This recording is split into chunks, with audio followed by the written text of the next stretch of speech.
according to the scriptures, there's just one reason for fear. What could that be? Huh? Lack of security comes why? Why do you feel insecure? Ignorance, lack of faith, ignorance about what? Our true nature, that's it. Our true nature is oneness and love, right? When we are not in touch with this oneness and the field of love, love is really oneness, right? It's feeling one with everything. That Sri Aurobindo, he writes beautifully in Savitri, all love is a yearning of the one for the one. If I love you, it's really the one in me yearning for the one in that. All love is a yearning of the one for the one. So when we moved away from this field of oneness and love, separation is fear. Now Sanskrit is such an intuitive language. In English we say I'm afraid of the tiger, right? I'm afraid of someone. But in Sanskrit you never say afraid of, you say afraid from. Aham vyagrat vibhaite, at is from. Because Sanskrit recognizes that in order to be afraid, you have to feel separate from something. If you're one with it, you can't feel afraid of it, right? So this separation is the root cause of all fear. If I really believed down to my bones that I'm one with everything because I'm one with God, how could I possibly feel afraid of anything at all? And how could I feel jealous of anyone? There's this beautiful story of Ramakrishna Paramahansa when he had throat cancer, we all know, and towards the latter stages it was very bad. He couldn't eat at all, and all his disciples would tell him that we all know Ramakrishna had a very close connection with the Divine Mother, not in this form perhaps, but the Divine Mother. And he used to constantly converse with her, see her, etc. The way Mirabai had this thing with Krishna. So the disciples begged him that please tell the mother to at least let you eat for our sake. We can't bear to see you tortured like this. So Ramakrishna said, okay, if it makes my disciples happy, next time I meet the mother, I'll tell her.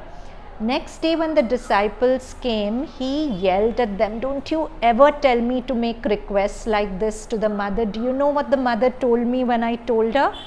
So the mother told me that, yeah, I can allow you to eat through this mouth, but I've given you 1,000,000 other mouths to eat from. No, why aren't you content that you're eating through all those zillion mouths?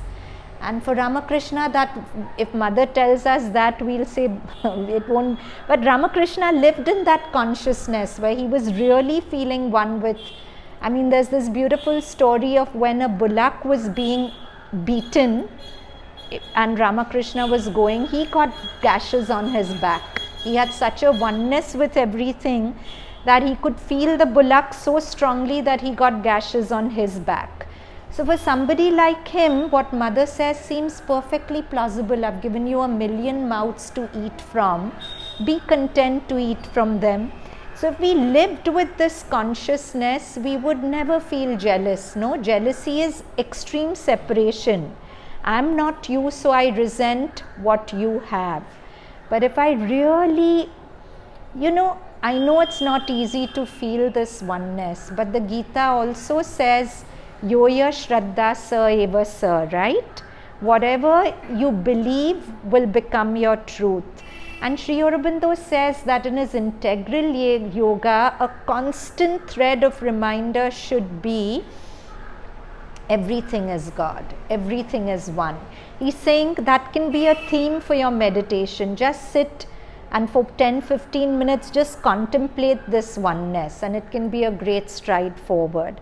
So at least mentally, if I keep reminding myself, that person I'm jealous of, that's also me.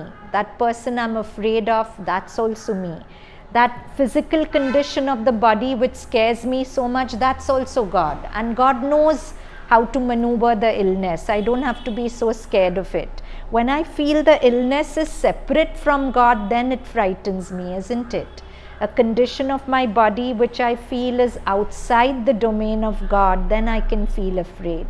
But if I say that this is also God and God knows perfectly how to do, he's the Antaryami, right? From inside he controls everything. Antar, inside, Yami, controller. If he's controlling everything from inside, then why am I afraid? He'll take care of everything. But it's my fear that takes me out of his protection. Mother says that even if I'm standing next to you and you're full of fear, you close your doors to me, I can't enter. So our fight is never with something outside. Our enemy is the fear that blocks us away from grace. And jealousy and all that are different shades of fear.